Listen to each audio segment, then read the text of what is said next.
This is the 20th season of Bass Talk Live. BTL is presented by Bass Cat Boats, Strike King Lures, AFTCO, Pro Guide Batteries, Spro, Gamakatsu, The Bass Tank, Denali Rods, Beatdown Outdoors, and Sunline. BTL coming at you. Good morning, and welcome to another exciting edition of BTL, Bass Talk Live, where we are going to talk bass fishing. Been a little bit since we were in studio. I think they got the transformer box fixed outside. Lots going on in the world of professional bass fishing. Just wrapped up a Bassmaster Open on one of the most interesting lakes. It's an underrated lake after having been there, and that's catching them or not, because I did a lot of not catching them and then a little bit of catching them.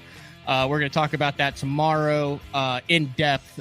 Tristan McCormick is going to come on for the Strike King Open EQ in-depth breakdown. We'll talk a little bit with it today with today's guest. Get him on a couple times a year. Andrew Upshaw. Big news coming from Andrew Upshaw. I think he's going to announce this year's season of Open Pros Pick'em.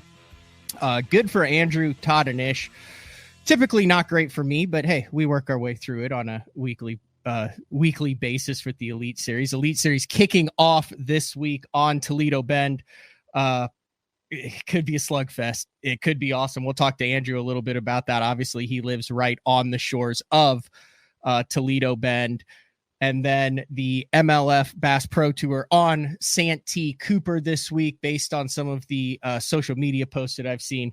Muddy and tough, but like always, Santee Cooper, a slugfest, a traditional kind of wheelhouse fishery on the schedule. And then we're actually there in a couple weeks for the Bassmaster Opens. But first, really quick, before we get to Andrew Upshaw, I want to bring in Adam Bartuzek from the Crappie Chronicles. And if you've been following their journey online on the Crappie Chronicles, which is ice fishing, they have been searching for ice basically the majority of the year up in Minnesota. But something that we do every single year is the fundraiser for the Dick Hiley St. Jude Bass Classic. Raised over $1 million for the 25th anniversary last year, rapidly approaching the first week of May. This year, the 26th anniversary, and the second edition of the Break Your PB St. Jude fundraiser that Adam puts together along with the guys from the Crappie Chronicles. I got Bart. Now, Bart's a night owl, so for you getting up at 8:30, greatly appreciated, Bart. Thanks for jumping on real quick to talk a little bit about this. Yeah, I am a night owl. I'm trying to change my sleeping schedule, be more of a regular adult now that I'm in my 30s, but we'll see if that actually works. Listen, I attempted that for the majority of my 30s, and I'm still working on it. Andrew, who's had to room with me for the last couple of weeks out of the last month, can attest to. But something we always do that you're doing in New Prague, Minnesota, Giesenbrau Beer Company. You got it. Did I pronounce that right? There you go. Attaboy.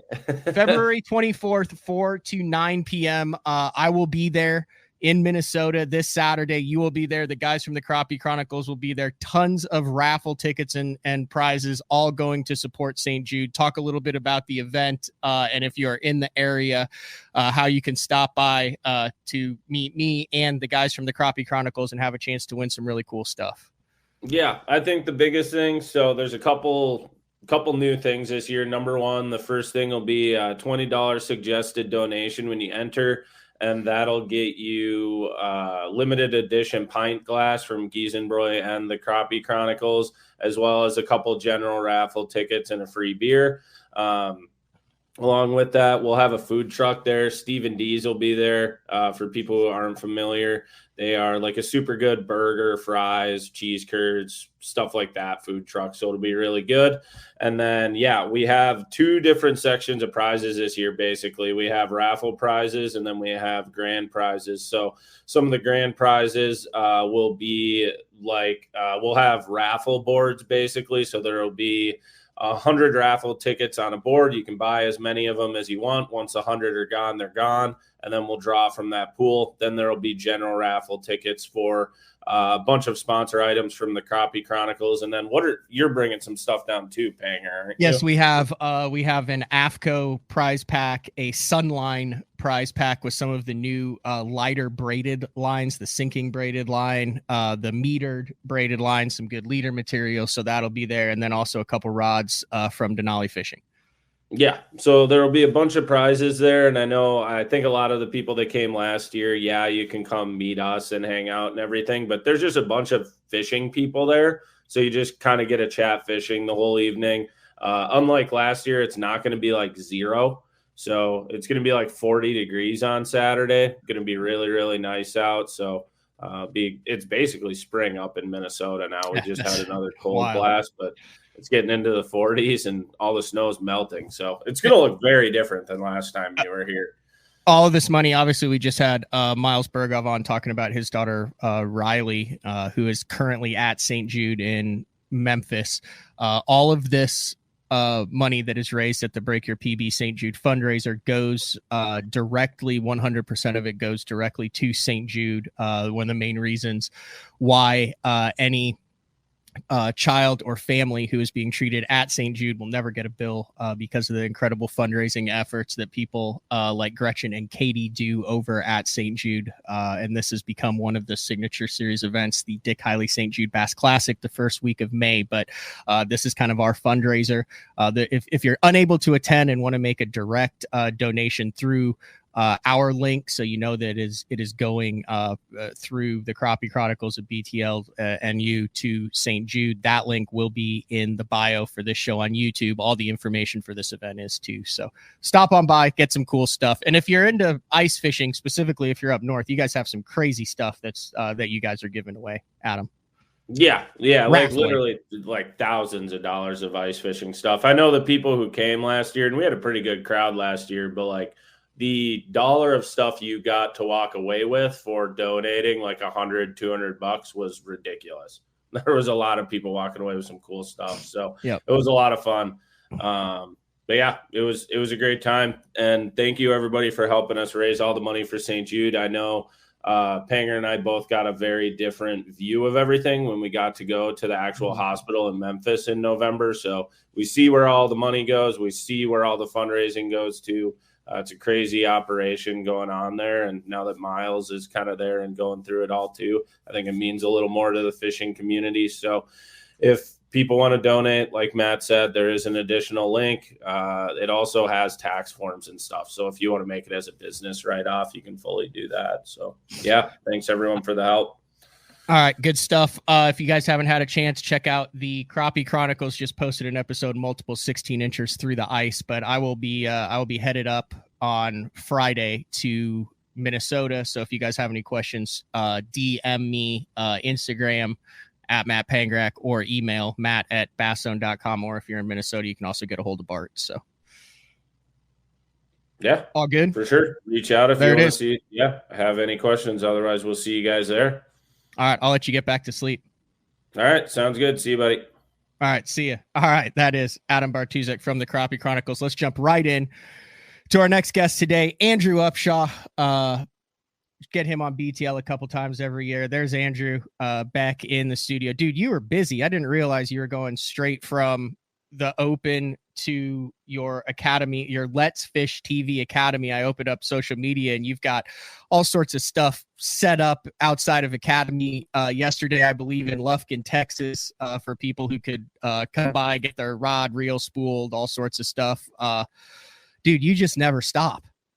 No, I don't. I actually drove back on Saturday and my dad and I washed and cleaned my boat, carpet, everything, and just scrubbed everything going into the dark on Saturday night. And then Sunday morning, I was up and rolling to Academy and setting up a really fun event. We had a lot of people show up. We spooled a bunch of rods and reels with Strike King line, gave away. I don't even know how many spools lined, a ton of them. I'll probably get in a little trouble for that, as many as I gave away. How many spools of line did you give away? I don't even, probably over 100. Are you serious? Yeah. I gave away a lot of line. and gave away a brand new custom light spinning reel, which is the spinning reel that I use all the time. It's just the one that I use on all my tournament stuff.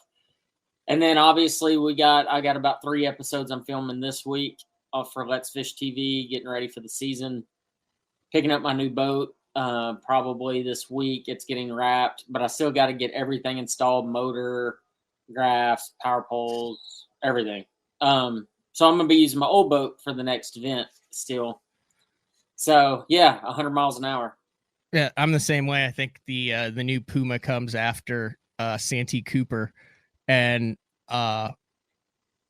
one of the things that's becoming apparent is the different ways that professional anglers, because it's would you agree that it is a weird time to be in the fishing industry, trying to make your living fishing, trying to make a living in general in the fishing industry? It's not nearly as black and white or cut and dry as I think it was 10 years ago. Like, you have to have a number of let's see if I can get this right, irons in the fire in order to make it work. And dude, you seem to have more irons than anybody.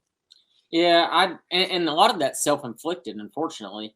But the thing is you've got to make yourself more valuable. And I preach that. I had so many high school and college anglers ask me, how do you break in the industry? And it's about getting more and more irons in the fire all the time.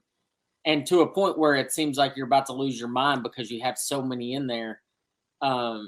But I think it makes you more valuable. It makes you a better asset. And whenever they look at the chopping block and they're saying, who are we going to cut this year? Because the fishing industry is going in the wrong direction right now because of interest rates and everything else that's going on. They say, well, he's doing this, this, this, this, and this. And they're like, well, we can't cut him right now for everything that he has going on. So the more valuable you can make yourself, the better it's going to be in the long run. And so the harder I work, the better chance I have to survive in this industry during this time. I know you got some really cool episodes of Let's Fish TV filmed in Florida following. I won't give any of that away. I don't know how much you've prefaced that, but one of the things I think people don't realize is, after a tournament or before a tournament, Upshaw will fish the open and then stick around and shoot 5 or 6 episodes for Let's Fish TV. And we had a little bit of a talk after Florida where you said, man, a lot of people are looking at social media for the value and looking at all of the apps and the online stuff and the presence. But man, there is still a very viable channel to reach a lot of people through traditional TV shows. And when you think traditional TV shows, you're thinking half hour, Bill Dance, Roland Martin, Jimmy Houston, Orlando Wilson back in the day that I think a lot of people think is kind of on the way out. But you're saying, no, dude, we're still able to reach a lot of people, and sponsors still find that TV slot on traditional cable TV incredibly valuable. It is. Now TV's changed significantly over the last decade. I mean, actually every year it seems to change more and more. I mean, you have to be on more streaming platforms. You got to make yourself available in all of these different things, whether it be streaming, traditional TV, YouTube, all this different stuff. But yeah, I mean, the deal is everybody can start a YouTube channel these days. And at the end of the day, it's still not a highly produced TV show. Now, there's always exceptions to every rule. You got Brian Latimer, you got Brandon Polinick puts out some amazing stuff. And that's all great. But the list of those guys is just on a couple of hands. And when you look at the TV side of things, yes, there's not as many people there as there used to be. But when you look at really what I bring, what Scott Martin brings, just a hand, I mean, you're talking less than 10 that truly have a TV show that still do this to the level of what I do as well. So it is a different deal. You got Mark Zona. I mean, it's just not a huge market. And so what that allows you to do is to have a little bit more of a niche market like I have, where I bring a lot of different things to the table and I use a lot of my different platforms. But TV's not dead. I mean, there's still too many people that are tuning in. Like I said, you just got to adapt with the times, and I've adapted in a lot of different ways. We do a lot of streaming stuff as well. We bring it to YouTube. We bring real short clips of Facebook. And if anybody's watched my Facebook or the Let's Fish TV Facebook over the last I don't know, 3 or 4 months, we've actually repurposed a lot of our old shows into 5-minute shows for Facebook, where you can kind of catch, like 1 or 2 big catches and some really good tips and things on that. So, and that's been a humongous success as well. So that's the other thing. So I don't do Facebook I have one personally, but I don't get on there. I don't do Facebook with BTL. And you're saying Facebook has made a resurgence as well, and you're getting a lot of views and a lot of interaction on that platform as people kind of go away from it. It's almost like old school, like the spinnerbait coming back, wouldn't you say? Well, the cool thing about Facebook, the younger generation probably doesn't use Facebook as much as they used to. Not with Snapchat and all these other new apps that they've come out with that are way cooler. But, Matt, you and I aren't that cool. We want to be that cool, but we're just not that cool anymore. And I'll agree with that. So what Facebook has become is the old man streaming, social platform. And so the people who are on Facebook are the ones that really want to watch kind of content like that and to catch up with like a show that I have or like what you have. And so keeping the people like that informed and give them a platform to watch your stuff is a really good thing. And they're not taking 30 or 40 minutes out of their day. They're taking 4 or 5 minutes out of their day. So yeah, Facebook, I'm going to tell you, I'm not necessarily say it's a resurgence, but I just think the people who are there are active and they use it quite a bit. And it's just a good platform for what my show is. Whereas in other shows, it might not be as good a platform. So, but it works for what I'm doing. How many shows a year are you doing now? Because are you entering your second or third year of kind of running it? This is entering my third year. Yeah. I ran a lot of everything we did 2 years ago. And last year it was all on me. And then this year will be all on me as well. So, it is 39 episodes, which is, I don't know the statistics on everything, but I'm going to say it's probably the largest TV show in the United States right now for fishing that are original episodes that aren't re-airs or any of that stuff. True original content, 39 straight weeks, not like spread out, like 39 in a row. And we start the first week in March airing. So I end up personally shooting around 26 or 27 throughout the year. Whereas I bring Matt on for a couple, I bring Castledine on. I've got some really awesome guest hosts coming this year that I can't say yet, but I'm really excited about some of the people I've got coming on that I'll be shooting a few.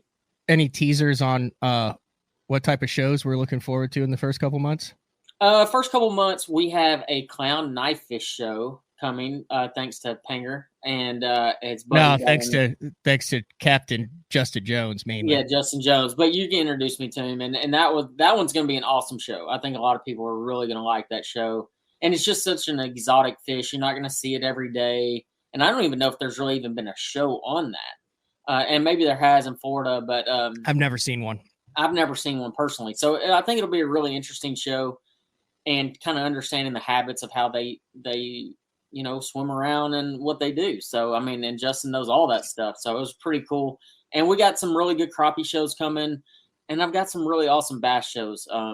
I think it's going to be a good mixture. This year, my goal is to bring on some really cool guests to teach people some stuff that they may not have ever seen before, and to try to catch some fish of a lifetime on camera.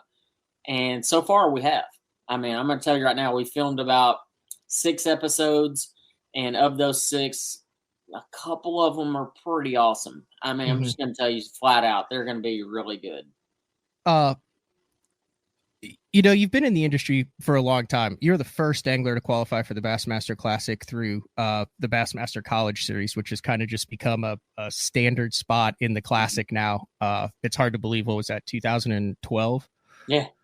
That was Chris Lane's Classic, where they kneeled with the arm and caught the 6-pounder right there at the end. But you've definitely gotten more involved in the industry over the years. One of the things that I know is that you're good buddies with Scott Martin, who is a master at this, who basically took what his dad did and then did it on a bigger platform, and now his daughter Hillary's doing it on a bigger platform. I mean, it's a heck of a legacy, but getting involved with the TV, doing the meet and greets, all of this stuff, the YouTube, all that, how much of that have you had discussions with Scott? I know you've roomed with him for a number of years. You talk to him on a regular basis. Is that something that he kind of told you, hey, if you want to do this, this is what you have to do? Or no, I mean, Scott's always been a good sounding board if I had questions and things. But what I did is when Scott and I started rooming together, I kind of saw the light.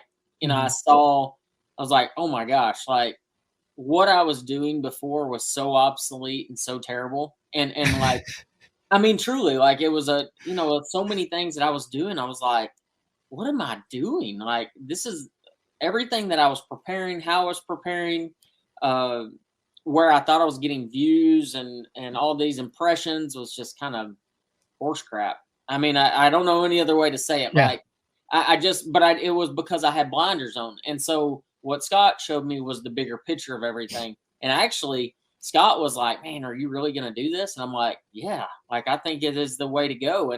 And I've always said, and this is something I've lived by forever, and I think it's a good way to live by, a thought process is, if I get a lot of people that call me and say, hey, man, I'm next year, I think I'm going to start this podcast or I'm going to start this YouTube channel. You should have started it yesterday.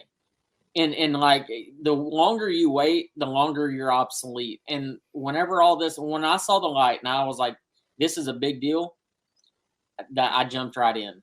And I didn't, because I knew about the YouTube thing like 8 years ago, and I refused to do it because I was lazy. I was like, I don't have time for this. Like, I've got to focus on this and that. And that was all dumb. If I'd have jumped in then, like, oh my gosh. And so ever since I started in the YouTube stuff, I was like, no more waiting around. Like, if I see an opportunity, I'm taking it. And if I crash, I crash. But, I haven't. So I'm just going to keep rolling. All right, we're going to take our first break of the show talking with Open's EQ angler and national TV show host Andrew Upshaw. When we come back, I want to dive a little bit into the fishing side of things. I think it's based on what we saw last year in the Open EQs. I think there's a lot of guys who are trying to figure out the best way to get through 9 tournaments this year. Is that a fair assessment, Andrew? Yeah. And there's some interesting things that have gone down just in the first 2 events. So we're going to touch on that. And then we will also dive into what everybody's been waiting for, which is some details on the Open Pros Pick'em show coming back for a 5th year already. Yeah, our fourth year, I think. 4th year already. It's hard to believe that that's been 4th. This is the 4th year coming on that. But with the Elite Series kicking off on Thursday, Andrew will give some details on that, but it is BTL back in studio February 19th, Monday, and we'll be back right after this. The new Puma STS has been redesigned from the ground up. With the angler, design, function, and performance in mind, nothing on this new offering was compromised, and the only thing carried over from the previous version is the name. Based on the Soft Touch series hull that started with the flagship Jaguar, this new model is nimble and performs incredibly well at all speeds with either a 250 or 300 horsepower engine. Featuring a new 96-inch wide-body footprint, this hull measures out at 20 foot 7 inches in length. Industry-leading design coupled with tournament-winning performance. The Puma STS from Basscat. Feel the rush.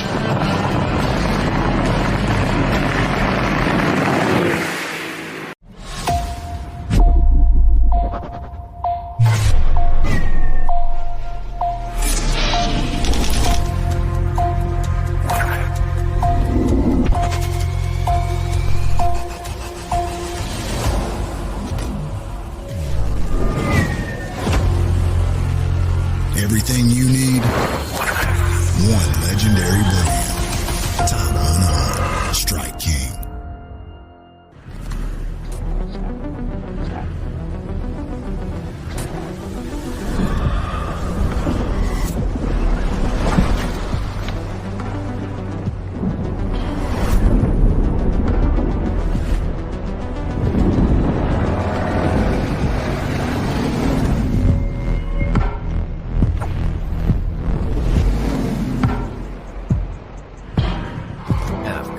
Any fish, any water.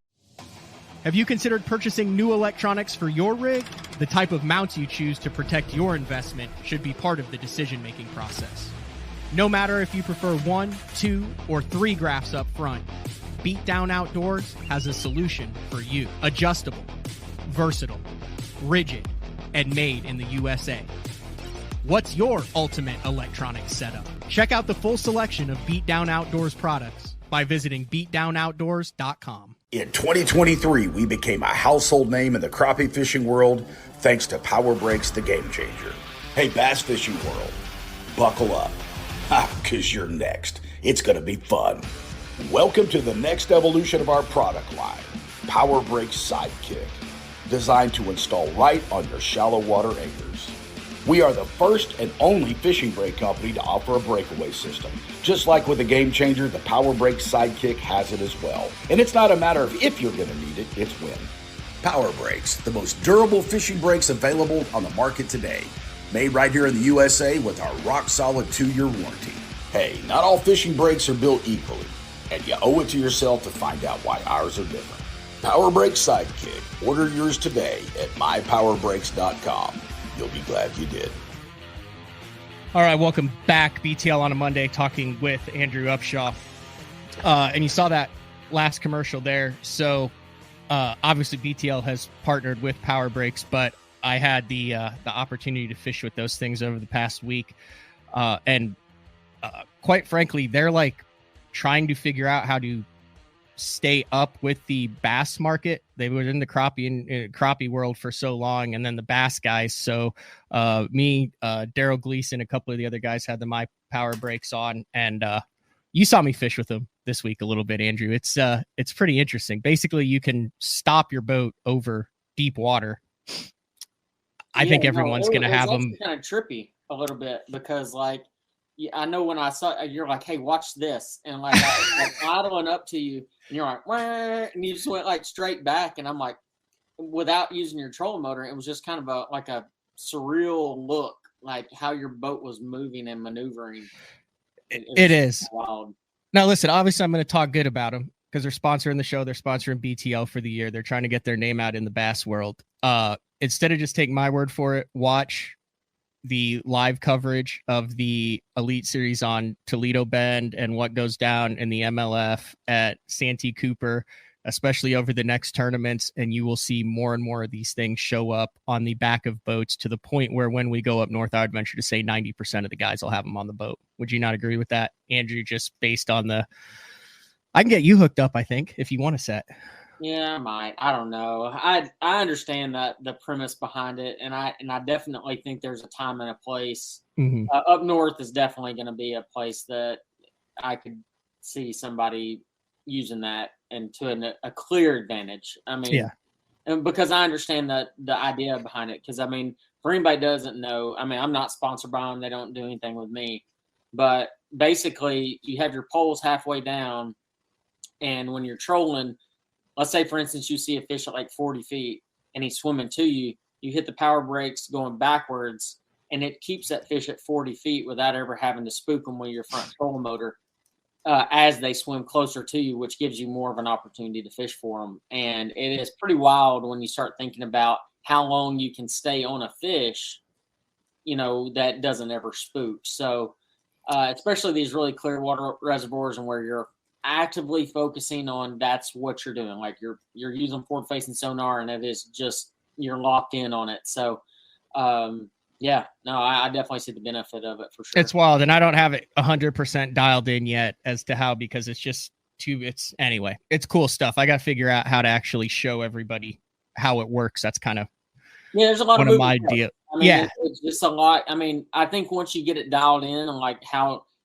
to use your setup and how to use it to the best of its ability, it'll be unreal, completely unreal. All right, let's talk briefly. We don't have to go super in depth. Like I said, Tristan McCormick coming on tomorrow. One of the features where we break down the Open with either Tristan or Dakota Eber following each event. Eber is jumping. This is terrifying. So Eber's jumping in the Yoda series on Rayburn this week because he just hasn't taken enough people's money over the past 2.5 years.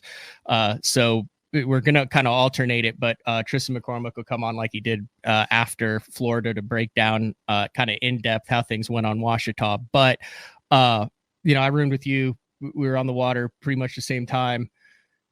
Dude, you have a little experience with FLW. I was unaware of how cool and diverse Ouachita was. There's like 8 or 9 different things you could do. It was not one using live scope at all, which was a shock to me, but just a really cool fishery, especially after we all were packed into the same area in Florida, 250 boats. Like I literally was like, dude, I saw like 3 boats one day.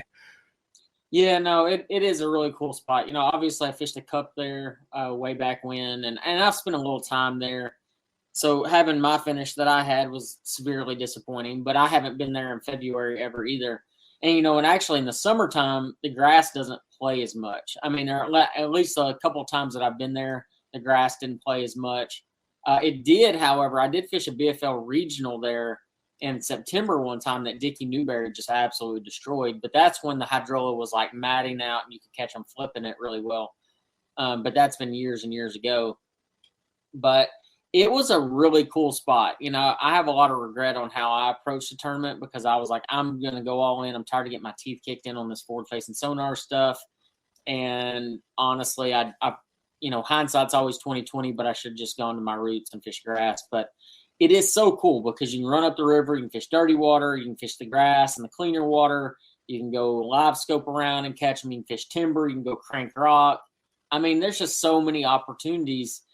And quite frankly, the problem when you have so many different opportunities, if you try to do too many things at once, you're hurting yourself. And if you pick the wrong thing to do, you're hurting yourself the same way. So, you know, I mean, it's kind of a catch-22. You go look at a guy that like won it, like Kendi. I mean, I think his primary thing was fishing grass and rock mix. You know, somebody that didn't make the top 10 but still had an awesome tournament, Ish Monroe. I know he was fishing grass exclusively, was like insanely dialed in, and that's just what he did, and had a big day on day 2.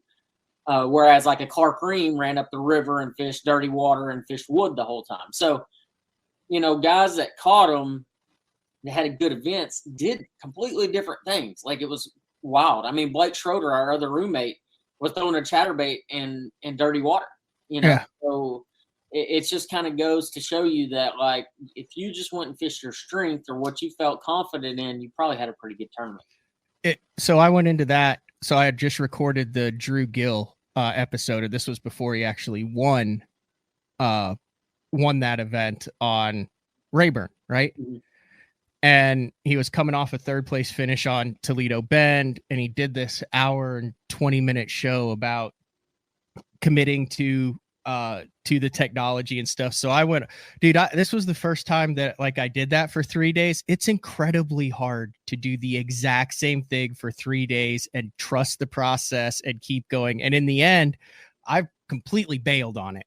Like for the most part, like I did not have the respect, like when money was on the line, when points were on the line, to actually sell out for one thing and just trust that you're going to find the juice, what you need to be, the correct drain.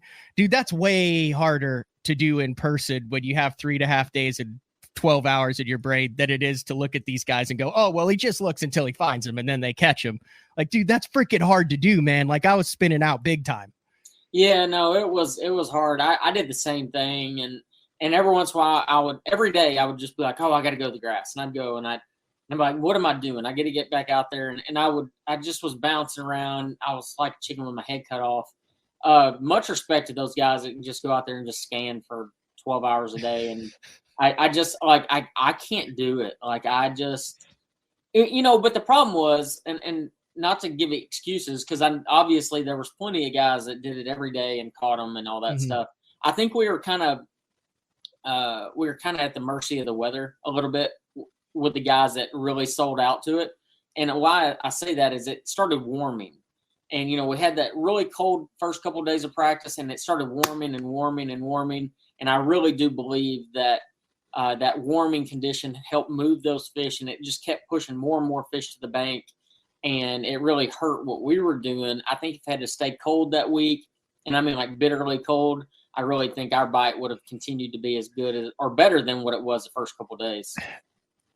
A lot of discussion on how technology is taking important elements out of the game. I would say that this was a perfect example of how decision making and fishing your strengths still are the utmost importance in success on the water. When you look at who won and how he won it, and you look at how many guys either fished their strengths or adjusted to conditions, like those are decisions that you have to make during an event. And I was watching that final day and was like, man, it's crazy on how we all thought it was going to go down one way. And out of the 10 guys, they were doing 7 different things all over the entire lake on that final day. And it was just a really cool example of how, hey, there is still a lot of thinking, decision-making, and adjusting on the fly. And it's not just one thing. You can't just look at one tournament and say, this is how it's all going to go down, because this is proof that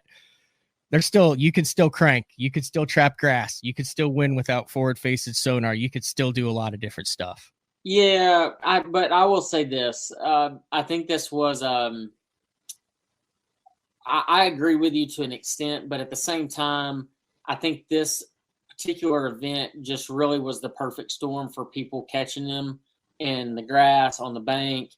Like I said, had it stayed cold, this tournament gets dominated, absolutely either dominated with either a trap in the grass or with four faces. So yeah, I think the shallow rock, the shallow wood, all that stuff goes out the window. I think you're going to see a completely different example here at Toledo Bend this week than what you saw at the Bass Pro Tour event that they had just a couple weeks ago. Right now, practice, everybody's complaining. I mean, you look at any single person's post, they're saying, "Oh, the fishing's so tough, and it's cold this morning, and we're not catching them." They are going to blast them this week on Toledo Bend, and they're not just going to blast them with a minnow and pinging it with their forward-facing sonar. They're going to do it in a lot of different ways. That's cool. The Elite Series is on Toledo Bend. Let's touch on that. You literally live on Toledo Bend. It's about 100 yards from my window right now. That's awesome. And you finally got like good internet at the house, so you don't have to do everything in a truck now either. That had to be a pain in the butt? No, this is still terrible internet. We just haven't lagged out for some reason. It's, okay. Don't want to push our luck, but yeah, I mean, it seems to me like Toledo Bend is firing on all cylinders right now from everybody that I've talked to, and has been for the past couple years. Yeah, it's really starting to come back. We've got a lot of grass right now. And anytime we get a lot of grass, the fishing just gets better. And when I say a lot of grass, this is actually what we would used to consider just an average year of grass. So the south end is kind of covered up, but the north end still doesn't just have a ton of grass. The really amazing years here is when you got grass from top to bottom, just kind of spread everywhere, but we're not there yet. I'm going to tell you guys. So when Bass Pro Tour was here, they were still highly winter patterned. The fish were still in the middle of drains. They were on bait. And that's why you saw a lot of forward-facing sonar catches. And you didn't see a lot of guys really kind of getting away from that platform. They were, everybody was talking about, I think it was like Ott Defoe catch him on a buzzbait. Mm-hmm. And he caught one on a buzzbait. Wait until this week. So we've had nothing but we've had some pretty low lows. I mean, it was frosty this morning. It was like 28 degrees when I went outside. But it's supposed to get up to almost 70 today. In the next 5 days, it's going to be high to mid 70s every day. But the important thing is our lows are going to get in the 50s. So the next few nights is going to be in the 50s, mid to high 50s at night. And anytime you get that last week of February, first week of March, they're going to be pulling up. You're going to go ahead and expect to see guys catch a bunch on a spinnerbait, chatterbait, trapping, a lot of guys jerking. And honestly, the water is hot and it's dirty. You're going to see a bunch of guys catching them flipping bushes. You're going to see a bunch of guys throwing, soft plastic stick worms like an ocho. But you're still going to have guys catching them on forward-facing sonar. But I really, really think this is going to be a fun tournament to watch. And I think it kind of possibilities are endless.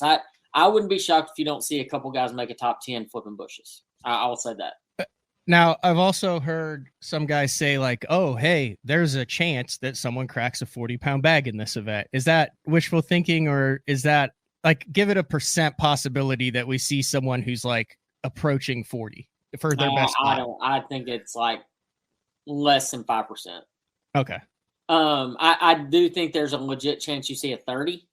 Okay. A very legit chance you see, and I'm not even saying like a mid to high 30, maybe like a 31, 32, 33.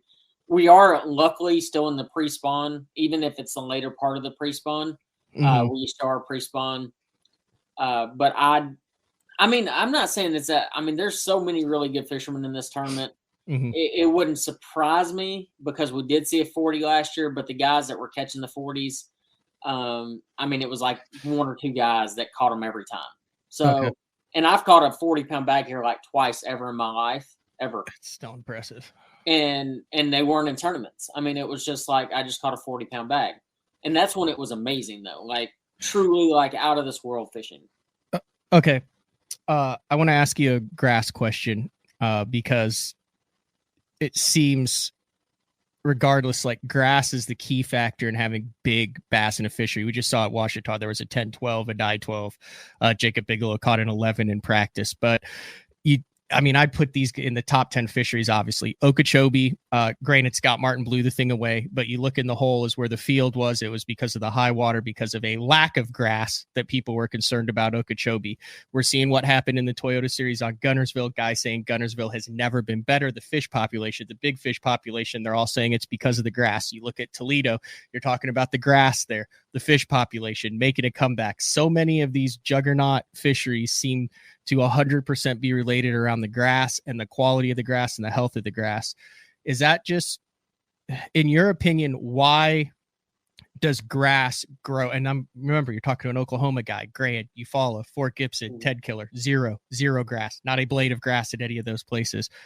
Why does grass create such a good population and so many big fish on the lakes? Is it strictly just forage and being able to hide, or what's the deal with grass and the health of the lake?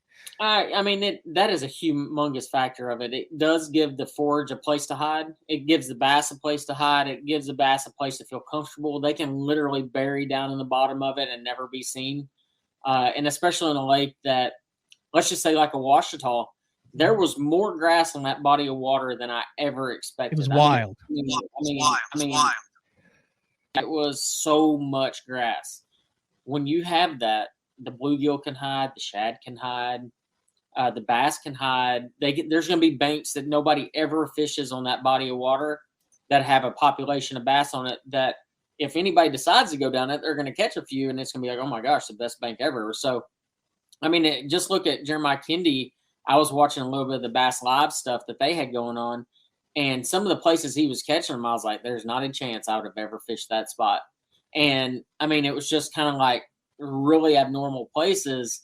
And it just goes to show you that, like, there's just a population of fish in the grass everywhere that there is grass. So I just think it just makes lakes healthier. It cleans the water.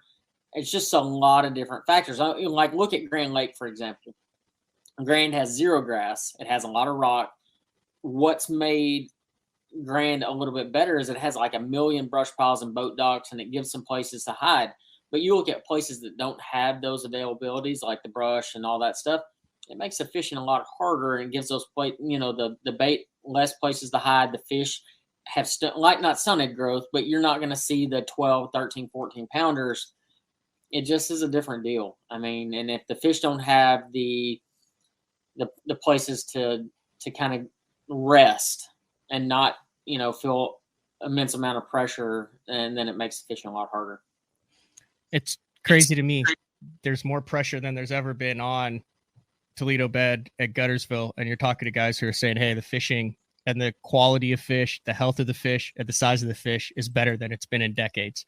So something to keep an eye on. Look at Sam Rayburn. I mean, goodness gracious. Like, that place has like 4 tournaments a weekend, and it continues to put out big bags and a lot of bass. Like, it's unbelievable.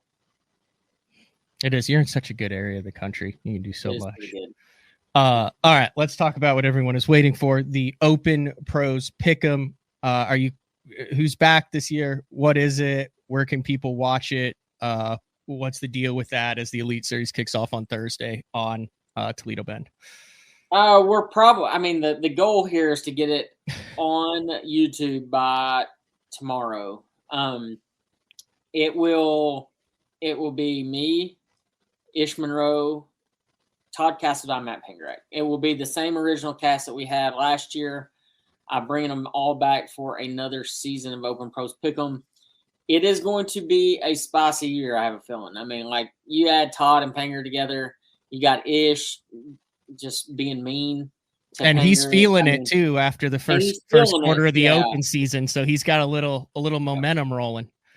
Yeah, I think it'll be a good year. I mean, the interesting thing this year is we have a whole group of rookies coming in the Elite Series, and we've competed against all of them. Every one of us, minus Todd, for the most part, has competed against every one of these rookies all year last year, and some of them the year before that as well. So we know them really well, and we know how well they fish in certain situations and stuff like that. So I think this might be our best year yet on Open Pros Pick'em. I really do.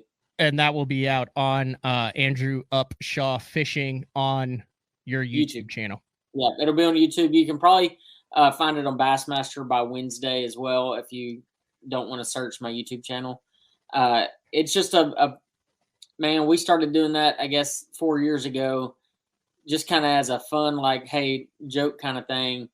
And it's kind of grown to where it is. It's crazy how many people actually tune into that and enjoy that. I mean, I get people all the time. I've gotten so many messages over the last couple weeks saying, man, we can't wait. Are you going to do it again? Because I've been ghost town on it. I haven't said anything. Nothing. I want people to really get excited about it. And so when we come back with it, it'll be fun. I think everybody's going to have a good time. Absolutely. Anything else? Do you just have a burning desire to talk about on BTL this morning, Andrew? We do the Let's Fish TV Academy Tour that I just did in Lufkin. Mm-hmm. That is one of 5 stops that we're going to have this year. Our next stop is going to be Grand Lake the weekend before the Bassmasters Classic in Tulsa, Oklahoma at Academy. So March 16th on that Saturday? Yeah, it'll be March 16th. And then we're going to have 2 in Alabama. We're going to have one up around Birmingham and one down around Gulf Shores, Orange Beach. And then we'll wrap up the season in Columbia, South Carolina. And I look to have every one of the events really, really good. We're giving away a lot of free fishing line. I'm doing a seminar. The last seminar I did was how to fish a lipless crankbait, what you need to do to fish a lipless crankbait, line size, all that cool stuff. And every single seminar is going to be a little bit different and more structured to the area that we're at. So we'll talk about Grand Lake at the next one. Talk about some of the other Oklahoma fisheries. I did live up there for quite some time.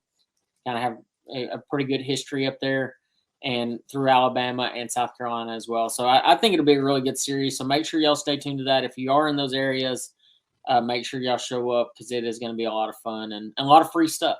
So everything's free, as James Watson says. Yeah, everything's free. I love it. Free. I guess I'll see you next at Santee Cooper. Like a week and a half. I feel like I've seen you more than my wife in the last month and a half. Yeah, I know. Well, they did three opens with just a couple weeks in between, but then we get basically an 8-week break before we head to Alabama. But man, very interesting open coming up at Santee with the BPT there. This week, and then we'll go. It looks like they hit it like the worst week though. I haven't. Did you see what Zach Burge caught? Nuh-uh. Oh no, that big goldfish, dude! That was like a 30-pound goldfish. Yeah, that was enormous. I bet that thing was actually worth a lot of money. Truly. Yeah, there's no way I would have let that go. Like that would have been in the live well, and my day would have been over until we had. I mean, that had to be like a world record. Yeah, no, that thing was enormous. Yeah. I mean, it was a straight goldfish. I mean, honestly, I haven't seen very many fish pictures by those guys. And I've kind of been paying attention a little bit because, I mean, obviously we're headed there.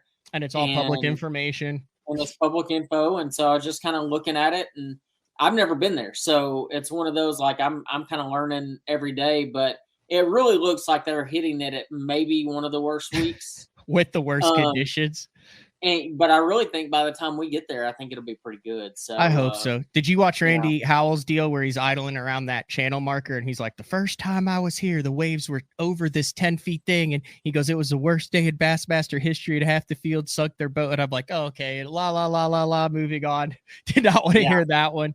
Exactly. Yeah, that is scary. And then Matt Lee caught a clam like that ate his chatterbait, and Fred caught a clam that ate his rattle trap. Or his I'm alive, like actually ate it, like boom, in the clam, which reminds me on Kentucky Lake in the Toyota series. I called for the net on an Alabama rig, and I mean, I fought a large clam back to the boat, and it had two of the wires like in its mouth, like it was sitting there. I ran it past it, boom, reeled it in, and it was like a giant mussel. You ever caught a mussel? Yeah, I've caught them at Kentucky Lake back in its prime, but caught them on a jig, caught them on a crankbait, that kind of stuff. But yeah, no, I've been fooled. Actually, the worst I ever got fooled was at Grand Lake throwing a square bill, and I caught a rock, and it was a big rock. And I was like, oh my God, this is a giant. And like, oh my God, it's so heavy. And then I got it up, and I was like, oh, it's a rock. Like, I mean, it was the most defeated I think I've ever been. Yeah, I did that with the Zebco 33 on Grand. I was trapping a flat, and I hooked the foam of the Zebco 33 handle in the trap. And like, I'm holding it here, and the thing's going sideways. And then, you pull it this way, and it goes back the other way. And I got my guy waiting on me with the net, and I'm literally like, it's on my Instagram way back from a couple years. And I'm like, dude, this is a giant, like this is a big one. I don't think he even knows he's hooked yet. And it comes up, and then all of a sudden, like Excalibur out of the water comes a old rusty Zebco 33, and I felt like about that big. Oh yeah, definitely. Yeah, that's basically my rock story in a nutshell.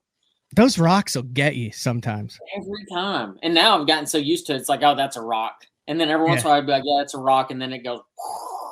Yeah.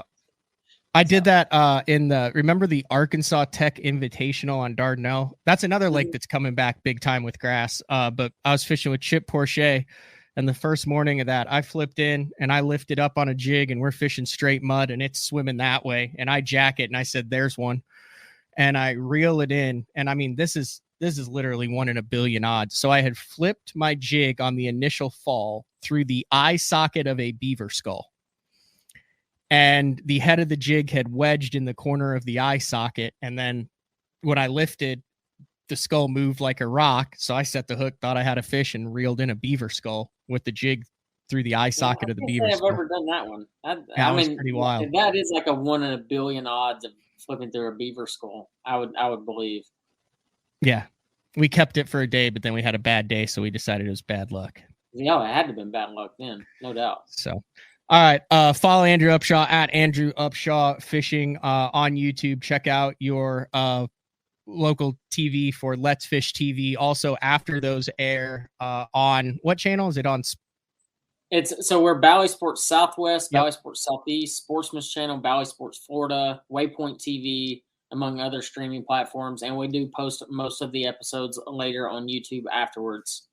So you can do the Let's Fish TV for those episodes. And our first episode this year airs the first week of March. So I think it's like March 7th is our first episode of the year. So we'll go March 7th all the way through November. Woo! Am I still doing the Oklahoma lake breakdowns every week? Yes, you are. Better get ready for it. I did. So that's a fine line because I keep up with what's going on, in Oklahoma.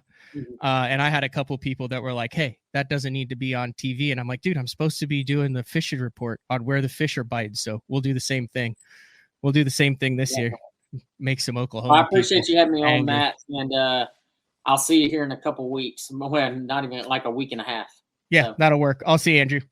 See you, buddy. All right, later. All right, that is Andrew Upshaw. We'll take a final break. When we come back, talk about what's going on the rest of the week on BTL, and then recap also the Giesenbrau St. Jude fundraiser. It's BTL on a Monday. We'll be back right after that. The Spro Little John crankbait has been around for almost 15 years, and it is one of my go-to crankbaits whenever I need a fish in the boat, so you can never have enough new colors. That's why Spro's coming out with a handful of new colors, including Pearl Shad, which has this bleached out white look, but it's got this pearlescent, really, really pretty. We've got copper shad, which looks amazing in the water. It's got that purple flake on the back, really, really pops in the water. And then if you want some real pop, we've got sparkle shad, nothing but sparkles all over this thing. And then last but not least, we've got the matte sexy shad, just a really different looking color for a crankbait. So you want to give them a little different look. That matte sexy shad is definitely the one to go with. All these colors are available in the original Little John and the MD. Having confidence in your tackle while on the water is one of the main things to success, in my opinion. In the last couple of years with Denali, I've had just that. From anything from spinning rods, casting rods, tungsten products, even now to casting and spinning reels. I have the confidence to go out there and get the job done and know that all my equipment is going to handle it and do it just the way I want it. The thing about Denali is you've got great quality products at a great price point, so make sure you check them out. Get the best patterns backed by tournament data. Start by finding the best 10% of your lake. Know exactly what to look for and what to throw. After that, just put them in the boat. Try the Deep Dive app today. Look at that beast right there. My Pro Guide batteries keep me going on those long tournament days and long practice days. Always plenty of juice, never fail. The best part about Pro Guide batteries, it's the people behind the company.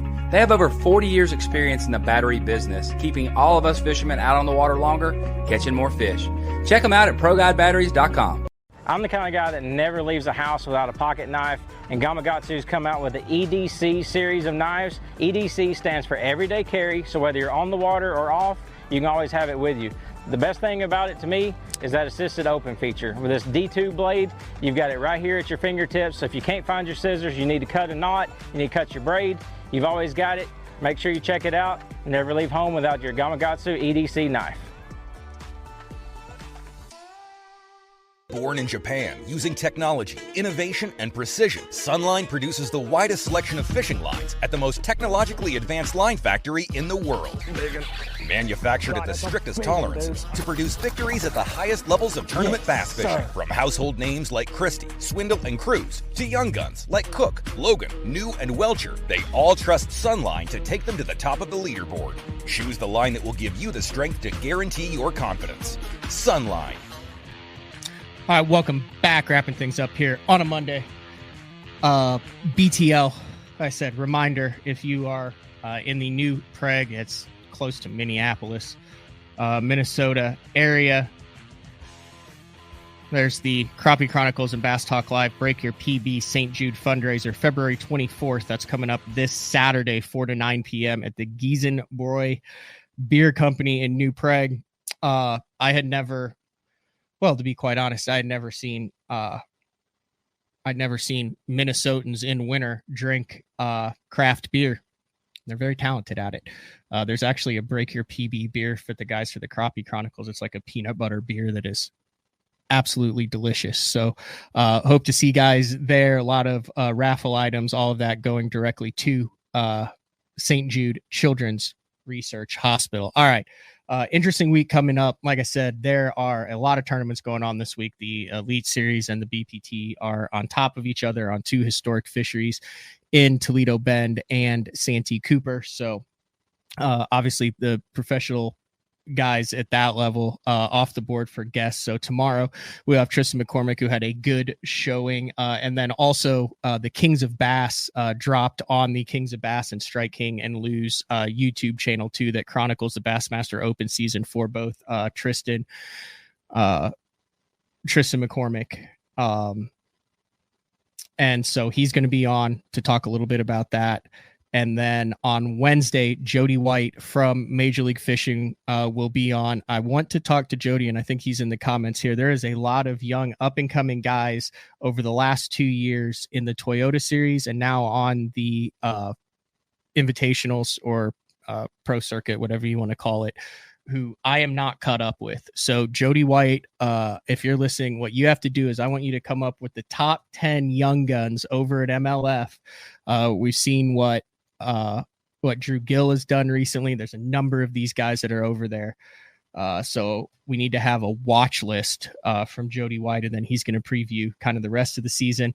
Uncle Frank returns on Thursday for live day 4 with the man Frank Scalish, and then Guide Day returns on Friday with Casey Scanlon from Lake of the Ozarks, and he is going to talk about guiding on the #1 recreation lake in the country. So that'll be very interesting. Casey also fishing the Bassmaster Open EQs, and then I'm going to try to refilm. Had some connection issues with Captain Ben Florentino, who guides for calico bass out in the ocean out in Southern California. We got halfway through a show twice, and then we had major glitches. I was really upset because this is a really cool show, a really cool opportunity if you're ever out there in California to catch bass, but in the salt. So we'll get back on track with the day 5. So like I said, you can stay tuned to basszone.com, basstalklive.com for all the updated shows for the show schedules this week. If you're around that area in Minnesota, come on out, send me a message if you have any questions about where it is. And then in the next week, also on basszone.com, the BTL merch will be dropping along with the exclusive day 4 merchandise and the St. Jude's fundraiser t-shirt that we are doing for the 4th year in a row. So that's all we got for today. Thanks to Adam Bartuzek for getting up early to jump on, and then Andrew Upshaw. I know he's been busy as heck. His boy Kane is really good at sports too, so every evening he's talking sports with Kane. He's doing stuff for the TV show. He's fishing the Open. So many irons in that fire, so greatly appreciate that he made time to do that. And I guess we're filming the Open Pros Pick'em today. That'll be out later this week on Andrew Upshaw Fishing. That's all we got for today. Tristan McCormick tomorrow. We'll see you guys then. Later.